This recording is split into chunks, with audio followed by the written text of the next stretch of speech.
So this is what has been happening at the University of Nairobi in the past weeks.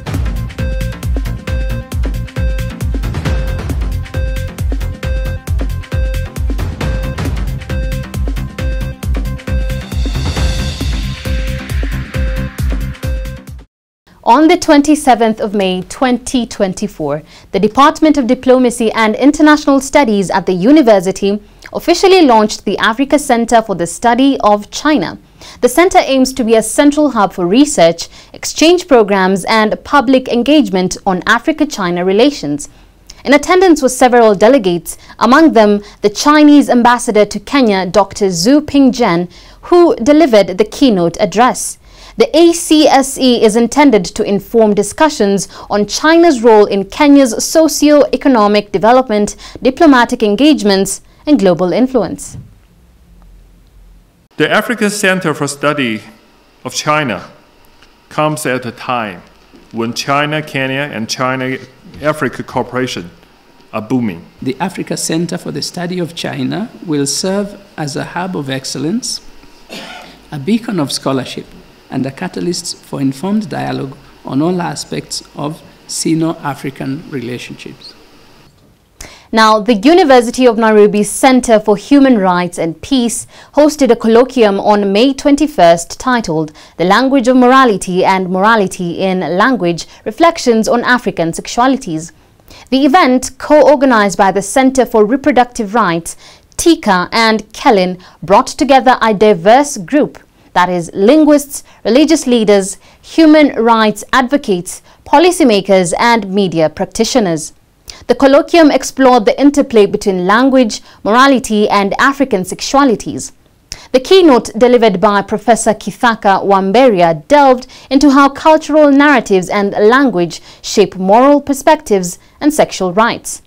Panelists, including Reverend Owino and Miss Lorna Diaz, addressed the state of sexual and gender minorities in Kenya and the role faith plays in these discussions. In an event held by the University of Nairobi's Faculty of Law, Deputy Chief Justice of the Supreme Court of Kenya, Honorable Lady Justice Philomena Mwilu, delivered a mentorship talk to law students. Organized by the University of Nairobi Law Students Professional Association Center, the talk was themed Navigating Through the Law Profession, Pathways to Excellence. Students and faculty members anticipated insights from Honorable Justice Mwilu, who reflected on her fond memories at the campus, having completed her master's degree there in 2018. She laid emphasis on the mantra, "Do the right thing," urging students to maintain principles, shun injustice, and work hard. During her address, Justice Mwilu highlighted the importance of principles and character in the legal profession. She challenged students to consider their own principles, stressing that objectives must be worthy and not merely conform to the status quo.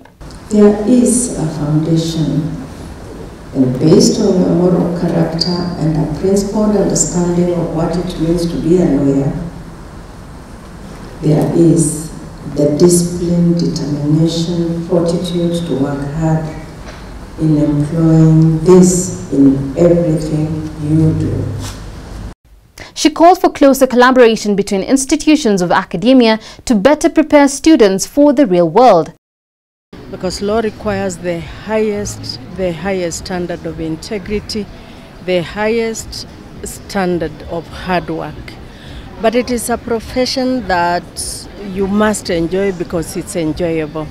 I wish the best to the University of Nairobi students and anyone else who is involved in the practice of law and the protection of our rights and, more importantly, the protection of our Constitution.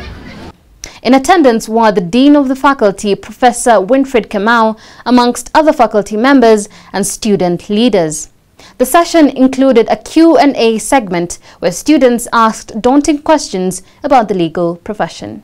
Do you think law is cruel, since sometimes you have to give a sentence that you yourself you are giving while crying?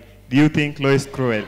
And how can we deal with that as we navigate to the success of legal profession? So how would you suggest that legal education could be better improved to fully prepare myself and other students in my shoes across different fields to handle these situations once they get there. On the 24th of May, the University of Nairobi's Debate Association wrapped up a successful tournament that tested the mettle of both seasoned and novice debaters. One particular motion saw the participants grapple with the ethical dilemma of a parent in a marginalized community considering administering a risky new treatment to their child.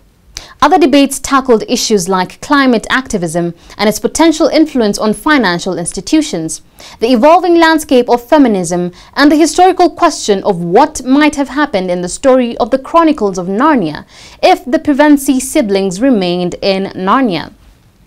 The debate proved to be quite the learning experience, particularly for the association's new members. Organizers hoped to continue hosting similar events under the Kikapu Prom Am banner, honing the skills of future debate champions. We're talking about this house regrets the vilification of people who have an intent to join politics. It was amazing to see new speakers have the confidence to speak in a final and to deliver really good arguments that speakers who've been in this space for some time actually deliver, and at the same time the level of engagement that they have was really beautiful. So for me, I am proud that the goal of empowering speakers has existed and that we have really good speakers as well. So I'm proud of it. It's been successful. Yes. And now you're up to date with the UON Weekly by UNC TV. My name is Marian Tanui. UNC TV, empowering you.